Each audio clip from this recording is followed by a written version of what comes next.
আসসালামু আলাইকুম viewers, welcome to my channel Subarna Salt. আজকে আপনাদের সাথে রেসিপি শেয়ার করতে যাচ্ছি, ইলিশ মাছের রেসিপি। তো আলু এবং কচুর মুখি দিয়ে ইলিশ মাছের ঝোল। তো প্রথমে আমি ইলিশ মাছটা ভেজে নেব, তারপর তরকারি কষিয়ে নিয়ে তারপরে সেটা সবগুলো সবজি কষিয়ে নিয়ে মাছগুলো উপরে দিয়ে দেব। তো আপনারা দেখতে থাকুন ইলিশ মাছের রেসিপি। আর আমার চ্যানেলটি ভালো লাগলে অবশ্যই আমার চ্যানেলটি সাবস্ক্রাইব করবেন, লাইক কমেন্ট করে পাশে থাকবেন।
তো পরে সেই মাছগুলো উপরে দিয়ে তরকারির উপরে দিয়ে কিছুক্ষণ রান্না করে নিলেই হয়ে যাবে ইলিশ মাছের তরকারি।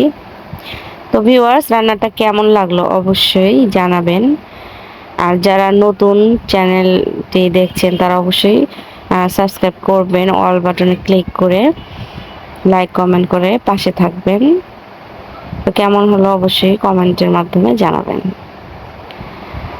ধন্যবাদ সবাইকে দেখার জন্য।